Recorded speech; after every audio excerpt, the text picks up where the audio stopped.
July 2020 for you as a Pisces rising is a final big either confirmation or wake-up call around the fact that who you're spending your time, your energy on, and your social interactions with is going to affect the amount of creative output and the amount of fulfillment that you find when you are doing your thing, even aside from those environmental factors. If you are excited to dive into what the astrology, what the tarot, and what the oracle deck cards have to say about what's in store for you for this July 2020, make sure that you like, subscribe, and hit that notification bell so that you are always up to date with what the stars have in store for you. This video is also brought to you by BetterHelp. BetterHelp is an online service connecting you with licensed therapists that you can connect with online via your phone, your mobile device, your tablet, your computer, and speak with them over text, phone call, or even video chat. When you go to sign up at this link, you can be matched with a counselor in under 24 hours. And being part of BetterHelp includes weekly group sessions, where you get to speak with other members about topics such as relationships and anxiety and how to best manage those. BetterHelp is available worldwide and costs $65 a week, though financial aid is available for those who qualify. BetterHelp is not a crisis hotline, but there are resources for that below, so if you are looking to go ahead and get started, feel free to sign up at the link below. Once you head to that link, you'll be taken to a really simple sign-up process where you'll walk through exactly what you need to fill out to find your ideal therapist. And once you go through this, you can be matched in just under 24 hours. Hi, I'm Maren. I am a professional astrologer, philosophy student, and author. I combine traditional Hellenistic astrological techniques with modern psychological counseling dynamics in order to provide grounded spiritual guidance. So starting out right on the 1st, Saturn is retrograding back into your Capricorn 11th house. So recently in the beginning of 2020, Saturn entered Aquarius, and that entered your 12th house, which I have a full video on the 3-year-long Saturn in Aquarius transit.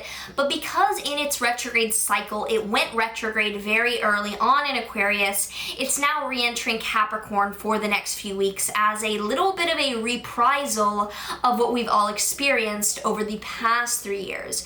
For you, this is reactivating some limits and some boundaries and some challenges that you know you had been going through regarding socializing, networking, and organizational groups you were a part of from the past several years. This is not so much a new boundary popping up as much as it is getting to the bottom of some of the old challenges or tying up loose ends around limitations or chapters ending that you need to fully put into place so that you can then move ahead. Like, this is kind of tying up the loose ends around social bullshit or networking problems that you had already dealt with.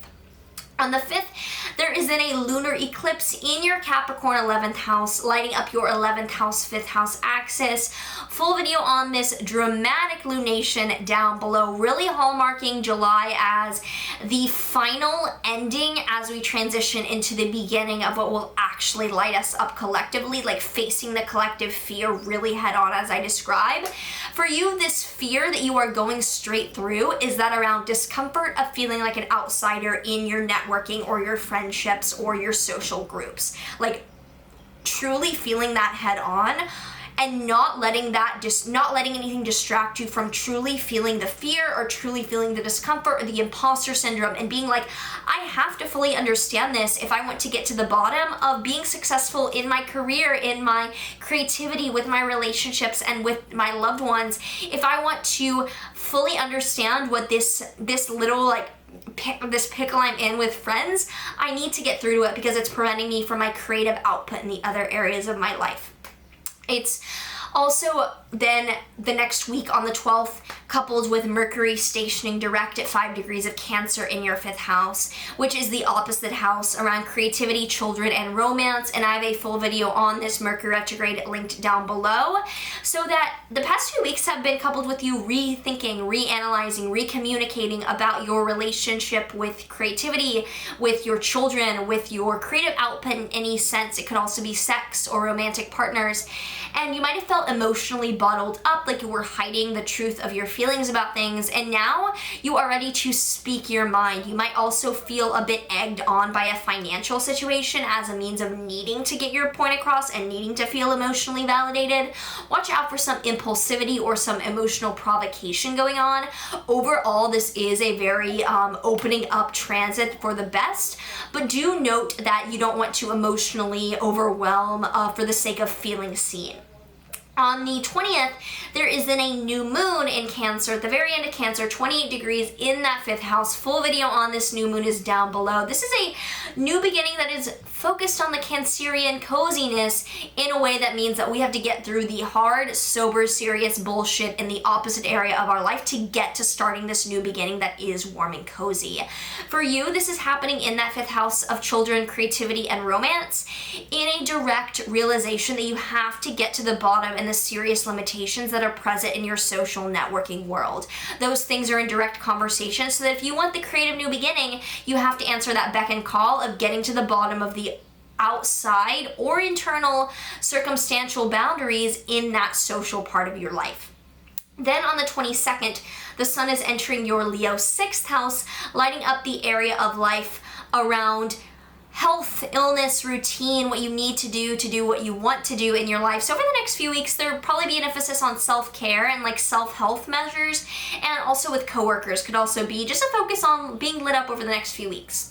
Finally, the month closes on the 27th with Jupiter in Capricorn sextiling Neptune in Pisces between your 11th and 1st houses. This is a slow-moving outer planet transit that has been there for most of 2020. It is a present in the background kind of energy around all the work and diligence you're putting into networking and socializing, leading to an opportunity to have a sense of self that is more dreamy, more transcendent, more light, more fulfilling. There is this sense in the background that as you weed out those who don't support you, you yourself can become a lighter, more ethereal, more dream-oriented being that feels worthwhile amidst the people you're having to cut off. And this being this like final cutoff month, this July. Finally, let's pull a tarot card for Pisces Risings for July 2020 for a final, or some tarot guidance. So we have the Six of Pentacles reversed. The Six of Pentacles upright is the card of success. It deals with